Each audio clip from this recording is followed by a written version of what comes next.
Welcome to જય માંડપુણા kitchen. હું ઇલાબી આહિર આપ સૌને મારા જય દ્વારકાધીશ. તો આજે હું તમારી સાથે શેર કરીશ એક સિક્રેટ વસ્તુ ઉમેરી અને સિંગપાક બનાવો. જો તમે આ સિક્રેટ વસ્તુ ઉમેરી અને સિંગપાક બનાવશો ને તો તમારા સિંગપાકનો સ્વાદ બમણો કરી દેશે અને આ સિંગપાક એવો બનશે કે એકદમ સોફ્ટ અને હોઠે ભાંગી જાય તેવો એકદમ પોસો સિંગપાક બની અને તૈયાર થશે. તો સિંગપાક બનાવવા માટે આપણે સિંગના દાણા કેવા પસંદ કરવાના? આ રીતના મોટા હોય છે ને એક સરખો દાણો તે રીતનો પસંદ કરવાનો. તો જો આપણે ઝીણા મોટા દાણા લઈએ ને તો તેની ફોફી ઉછળવામાં આપણે થોડી મહેનત કરવી પડે છે. એટલે આપણે બને ત્યાં સુધી સરખો દાણો લઈને તો તેની ફોફી છે તે ઝડપથી ઉછળી જાય. તો હવે આપણે જોઈ લઈશું સિંગપાકનું મેઝરમેન્ટ. તો તેના માટે અહીંયા મેં લીધા છે 2 વાટકી સિંગદાણા. તો 2 વાટકી સિંગદાણાની સામે લઈ લઈશું આપણે 1 વાટકી ખાંડ. તમે જો ગોળમાં ખાવાનું પસંદ કરતા હોય તો તમે ખાંડની જગ્યાએ ગોળ પણ લઈ શકો છો. તો અમારા ઘરમાં બધાને ખાંડવાળો સિંગપાક ભાવે છે એટલે મેં અત્યારે ખાંડ લીધી છે. તો હવે આપણે આગળની પ્રોસેસ કરીશું. તો તેના માટે આપણે જઈશું ગેસ તરફ. ગેસ ઓન કરી દઈશું અને ગેસ પર આપણે દાણા શેકવા માટે કોઈ પણ કડાઈ લઈ લઈશું. તેમાં આપણે સિંગદાણા ઉમેરી દઈશું. તો સિંગને આપણે કેવી રીતે શેકીશું કે સિંગની ઉપર દાજ ન પડવી જોઈએ, મતલબ જે કાળાશ જેવું આવે ને તે ન પડવું જોઈએ. તો જો સિંગની ઉપર એવો દાજ જેવો પડે ને એટલે સિંગપાક થોડોક ખાવામાં કડસો લાગે અને કલરમાં સારો ન બને. તો સિંગને આપણે ઇઝીલી રીતે ફોફી ઉછળી જાય ને એ રીતે જ આપણે તેના દાણા શેકવાના છે. આ રીતે આપણે કન્ટિન્યુ ચમચો ફેરવતા જઈશું અને સિંગને શેકી લઈશું સરસ રીતે. તો વિડીયો શરૂ કરતાં પહેલાં મારી તમને નિવેદન છે કે હજી સુધી તમે મારી ચેનલને સબસ્ક્રાઈબ ન કરી તો પ્લીઝ જય માંડપુણા કિચનને સબસ્ક્રાઈબ કરી દેજો. વિડીયોને એક લાઇક જરૂર કરજો અને બાજુમાં રહેલી ઘંટડી દબાવી દેજો જેથી મારી નવી રેસીપીના વિડીયોની નોટિફિકેશન આપ સુધી પહેલાં પહોંચે. તો જો સિંગદાણાને આપણે આ રીતે શેકવાના છે. જો તમે જોઈ શકો છો ઇઝીલી રીતે ફોફી ઉચકી જાય છે. જો તમે જોઈ શકો છો એક પણ દાણા ઉપર કાળી દાજ નથી પડી. તો હવે આ સ્ટેજ ઉપર આપણે ગેસની ફ્લેમ બંધ કરી દઈશું. હવે આ શેકેલા સિંગદાણાને આપણે એક થાળીમાં એડ કરી દઈશું. હવે આ સિંગદાણાને આપણે થોડા ગરમ હોય ને ત્યાં જ આપણે તેની ફોફી ઉચકી લેવાની. તો તમે દાણાની ઉપરની ફોફી ઉછળવામાં કોઈ પણ તમે આ રીતનું કોટનનું કિશન લેપીને અથવા તો કોથળો પણ લઈ શકો છો. તો અત્યારે ગુણિયાના કોથળા છે ને આપણને ઇઝીલી રીતે નથી મળતા, એટલા માટે આપણે આ રીતે જ ફોફી ઉછેડી લઈશું.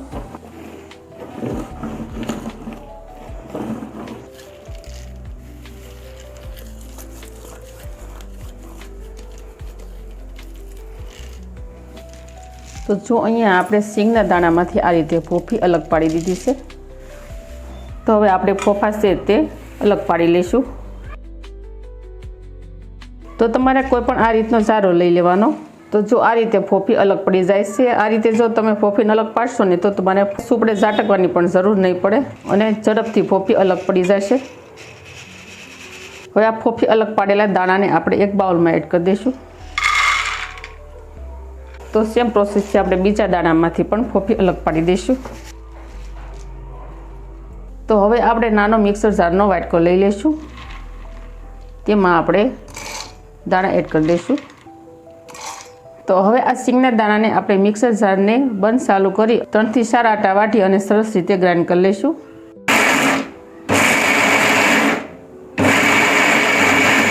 તો જો સિંગના દાણાને આપણે આ રીતે ક્રશ કરવાના છે, એકદમ કોરા રહે ને તે રીતે. હવે આ સિંગના ભૂકાને આપણે આ રીતના જાળીવાળા ગણામાં એડ કરી દઈશું જેથી કોઈ પણ આખા ભાખી સિંગ રહી ગઈ હોય ને તે ગણામાં ઉપર આવી જાય. આ રીતે આપણે સાળી લઈશું. તો જો આપણે આ રીતે ગણામાં સાળી અને સિંગપાક બનાવીએ ને તો ખાવાની ખૂબ મજા પડશે અને ખાવામાં એટલો ટેસ્ટી લાગશે ને કે તમે કાજુ કતરીને પણ ભૂલી જશો. એટલો સોફ્ટ અને હોઠે ભાંગી જાય તેવો બનશે. જો કેટલો પાવડર સરસ તૈયાર થાય છે. તો જો અહીંયા આપણે આ રીતનો સિંગનો ભૂકો તૈયાર કરવાનો છે. હવે આ સિંગના ભૂકાની અંદર મેં અહીંયા 2 10-10 વાળા મિલ્ક પાવડરના પેકેટ એડ કર્યા છે. તો આ મિલ્ક પાવડર એડ કરવાથી સિંગપાકનો ટેસ્ટ એકદમ બમણો થઈ જાય છે. ત્યારબાદ આપણે 1 ચમચી જેટલો એલચીનો ભૂકો એડ કરી દઈશું. એલચીને ખાંડ સાથે ખાંડી નાખી હતી તેને આપણે મિક્સ કરી દઈશું સરસ રીતે. તો જો તમે આ રીતે એકવાર સિંગપાક બનાવશો ને તો વારંવાર આ રીતે સિંગપાક બનાવવાનું પસંદ કરશો. તો આ રીતે આપણે ભૂકો તૈયાર કરી દીધા બાદ આપણે આગળની પ્રોસેસ કરીશું. તો તેના માટે આપણે જઈશું ગેસ તરફ. હવે આપણે પેન લઈ લઈશું અને પેનની અંદર 1 વાટકો ખાંડ એડ કરી દઈશું અને ખાંડથી અડધું આપણે પાણી એડ કરીશું, મતલબ ખાંડ પલળે એટલું આપણે પાણી એડ કરવાનું છે. હવે આ ખાંડને આપણે ઓગાળી લઈશું. તો જો અહીંયા ખાંડ ઓગળી ગઈ છે. તો હવે આની આપણે એક તારની સાસણી તૈયાર કરવાની છે. એક તાર પડવા મળે એટલે આપણી સિંગ પાક માટેની સાસણી તૈયાર. તો હવે આપણે ચેક કરી લઈશું સાસણી આવી છે કે નહીં.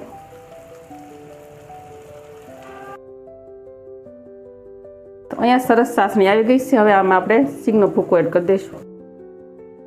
હવે આ સ્ટેજ ઉપર આપણે 1 ચમચી જેટલું ઘી એડ કરી દઈશું.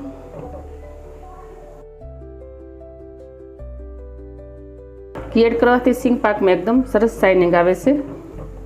આને આપણે આ રીતે ચમચા વડે ઝડપથી મિક્સ કરી દઈશું. તો અહીંયા આપણો સરસ સિંગ પાક તૈયાર થઈ જશે. હવે આપણે ગેસની ફ્લેમ બંધ કરી દઈશું. આ મિશ્રણને આપણે ઘી ગ્રીસ કરેલી થાળીમાં એડ કરી દઈશું. આને તવીથી આપણે પ્રેસ આપી અને આપણે સરસ સેટ કરી દઈશું. ઘીવાળો વાટકો આપણે ફેરવી દઈશું આ રીતે.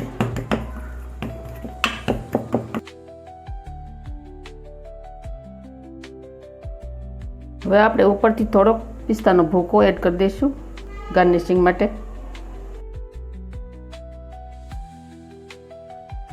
હવે સિંગ પાક થોડો હલકો ગરમ હોય ને ત્યારે તેના પતીકા પાડી લેવાના.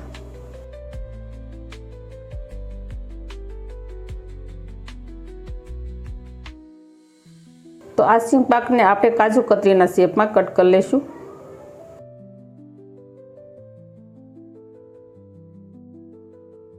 હવે આ તૈયાર થઈ ગયેલા સિંગ પાકને આપણે 10 થી 15 મિનિટ સુધી ઠંડો કરી લઈશું.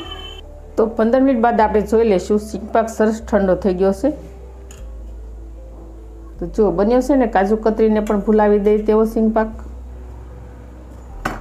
તો તમે પણ આ રીતે ઘરે સિંગ પાક બનાવજો. બહુ સરસ બની અને તૈયાર થશે. તો ફ્રેન્ડ, તમને આજના સિંગ પાકની રેસીપી કેવી લાગી તે મને કમેન્ટ કરી જરૂર કહેજો. તો જુઓ બન્યો છે ને એકદમ સોફ્ટ અને ઓઠે ભાંગી જાય તેવો. તો મારે આવી જ નવી નવી રેસીપી શીખવા માટે જય માનપુણા કિચનને સબસ્ક્રાઈબ કરી દેજો. વિડીયોને એક લાઈક જરૂર કરજો અને ફ્રેન્ડ અને ફેમિલીમાં વધુમાં વધુ શેર કરજો. તો આવજો, ફરી મળીશું આવી જ નવી રેસીપીઓ સાથે. ત્યાં સુધી થેન્ક યુ. જય દ્વારકાધીશ, જય સિયારામ, ધન્યવાદ.